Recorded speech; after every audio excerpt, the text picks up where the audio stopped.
What's up, y'all? I'm back with another one for another one. I'm here to bring you this trouble meal because, baby, after you eat this, it's gonna be trouble. Trouble. And the reason why I say it's gonna be trouble in Dollar Bill voice, because it's gonna be trouble. That boy's not gonna want to leave you alone. So let's get started. What I'm doing first is unpackaging my large lobster that I bought from my local convenient market. Now, you can go get your lobster wherever you like, but I bought mine from Winn Dixie. Judge mammy. Okay, so first thing is first, I'm grabbing my vinegar.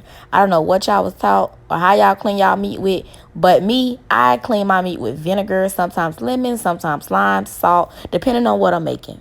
I do feel like anything in the seafood category, you have to wash very well because sometimes that seafood taste can stick to it, which you don't want your food tasting like Ariel brought it to you on a platter. Ew. So what I'm doing is just making sure I'm getting every inch around, on top, on the bottom, the tail, from the front to the back, from the rooty to the tootie. The next thing I'm going to do is crack the back. I don't even know if it's called crack the back. I feel like I'm cracking this lobster back. So I'm cracking the back. What you do is you crack the back and slide your finger through just to... You going to see what we're going to do while we cracking this damn back. I know it look a little rocky now, but just stay with me. This is just the beginning. So what you're going to keep on doing is keep on cracking that back. Pull that back open. I ain't going to lie. If you have a big lobster, it's going to be kind of tough. But you want it to look like this at the end. You want to be able to open your lobster up like that. Now, when you're done, your belly should look like this. So what we're going to do next is crack the shell down the middle. I'm not going to lie. I did not have any cooking scissors, so I put my heavy-handed arms to use and did what I know. I cracked the shell down the middle with my good knife. It wasn't perfect, but it did what needed to be done. And that looks good enough for me. Now, in the meantime, in between time, I went ahead and cleaned and peeled my shrimp. I did skip that step because I would assume you gals know how to do that. If you don't, you worse than I thought. Now, moving on to this thick, juicy T-bone steak. I do use olive oil to season my meat. It never gave me no issues, so don't tell me what you use and try this and try that. You watching my videos because you want to know what I use, right? Okay. So, all the seasons in the background are the ones that I used. I used garlic powder, onion powder, steak seasoning complete, and a little bit of pepper. Please season both sides and also marinate both sides with olive oil. I don't know what kind of results y'all think y'all gonna have using one side to season. That is not gonna work. It's not gonna cut it. So when you're done seasoning, what you're gonna do is rub those seasonings in so it can get into those creases and those cracks that you be tasting when you be eating it. This is really cooking with love 101. You have to care for your food while you're cooking it. I don't care if I sound fat, but I cook with love. Next, it's the same thing with my shrimp. I add just a tad bit of olive oil just for the seasons to stick with this as well. Now for my shrimp, I did add some Sazon. Don't know if I'm really saying Sazon right, but I love Sazon seasoning. You only need a little bit, and Sazon just make your food taste way better. Now next, I got me a tiny cup to put my country crock butter in. Now I know y'all be using all this. I can't believe it's not butter and this all this other stuff, but baby, listen, I need the country crock butter. I need the original. Auntie don't work like that. I can't cook like that. I don't want to believe it's not butter because, baby, I want to know I'm cooking with some butter. I need butter. Okay, so now that we got our country crock butter, you don't need a lot. You just need enough to do what we about to do here. You're going to go ahead and pop that thing in the microwave and melt it down as so.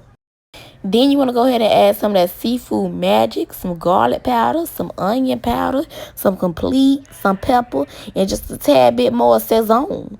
Once that's all good and gravy, we're going to go ahead and use this for our lobster tail. Oh, I know you ain't think I wasn't coming like that. Baby, we finna drown this lobster tail in this seasoned butter. Don't be scared. Don't be stingy with the butter. You got enough. Put it everywhere. I mean everywhere. Somebody forget a little splash on aluminum foil. It'll be okay. That thing just dripping. It look good. It look good already. I hope you still listening because this part is important.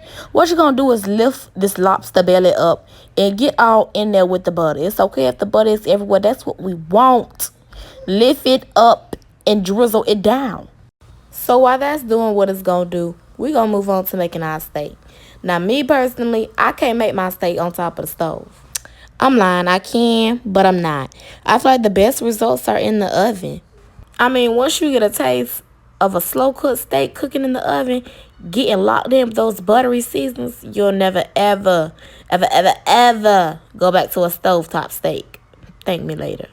Next, we're moving on to our small red skin potatoes. Yes, it is important to wash all your meats and vegetables upon cooking. One thing about it, two things for sure, what we gonna be in the kitchen is clean. Don't nobody want to eat no dirty food. After going ahead and dicing up our potatoes, I went ahead and added some garlic powder and some salt. Also, I added some butter. Don't tell me that's a lot of butter. Please judge your mammy.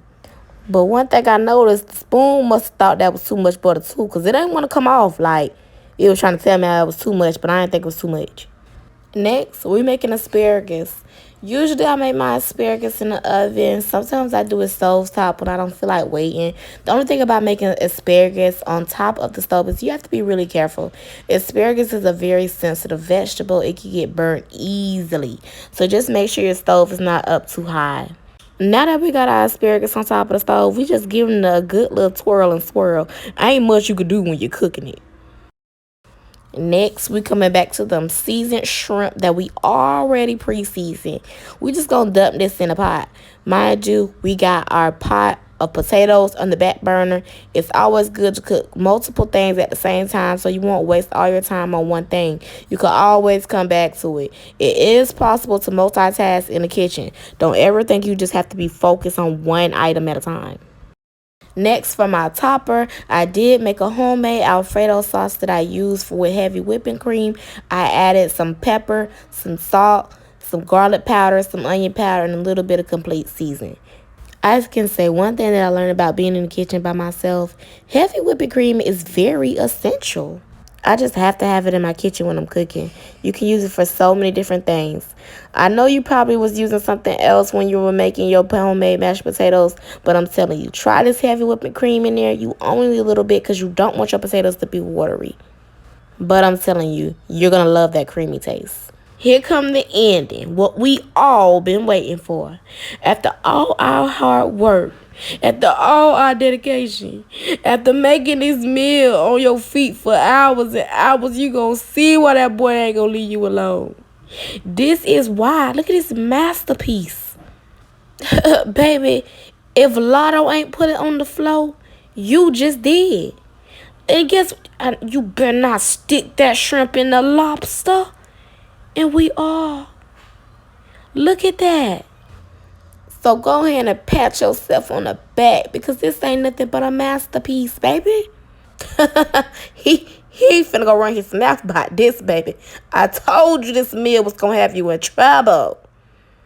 Now I'm telling you, make this meal at your own risk.